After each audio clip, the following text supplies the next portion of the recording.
Hey there, and welcome to the Jim Bob Drawing Show, where we draw cartoons and art just for fun. My name's Bobby Chu.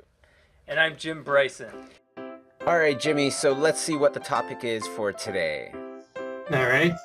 We got Spikey Sea Monster! Awesome. That's a very fitting kind of, adjective with noun. So why don't you walk us through the idea here, Jim?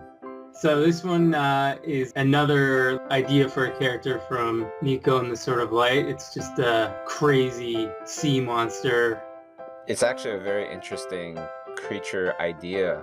First of all, tentacles, it's like those are kind of scary by themselves because they can make all sorts of different kinds of forms and such.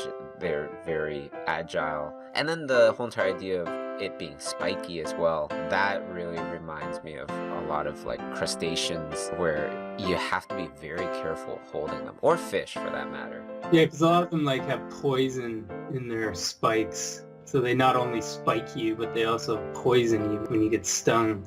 That's very true. Now, I have no idea what the answer is to this, but have you ever been kind of stung by anything poisonous yourself?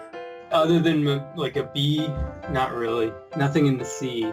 One time I did think that, I was walking with a friend of mine, and I saw this giant red centipede crawl out of the bushes and bite him on his leg. I thought it bit him on his leg. I thought he was gonna die. We both did. It was very scary. Oh, man. But in the end, he imagined the bite.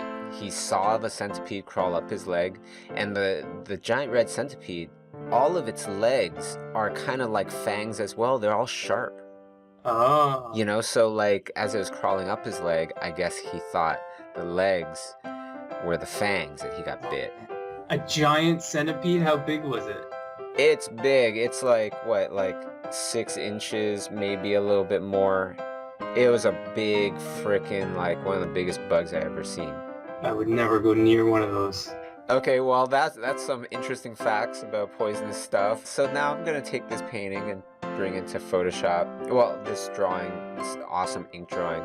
I love the contrast in this illustration. I thought that was one of the coolest things about this piece, is the very strong contrast. And I always love it when you bring Niko back into the scene because, I love that little dude. Not too much to really think about here. You thought about a lot of it already, the lighting scheme and everything, so it wasn't too hard to kind of go from this and start adding in some paint. I want the illustration to have that emphasis on the light that's coming out of the sword and everything, so I want to make the borders dark for that reason. With the white borders, it just takes away from the overall illumination. I caught on to the poisonous spikes that you were talking about there. That's why I changed the color of them to something a little bit more blue. A lot of times colorful things, as you know, indicate that they're poisonous. Isn't that funny? It's like, hey, it's all happy and colorful, but really it means deadly poison. Especially those little dart frogs.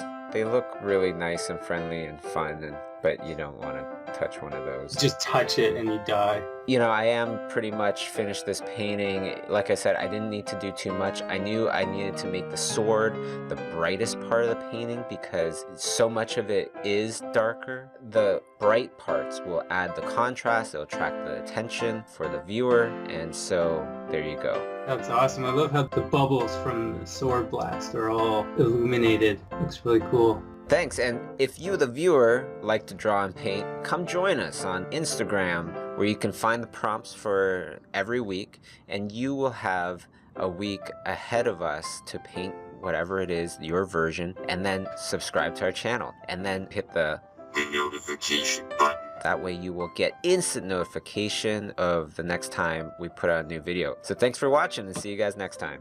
See ya!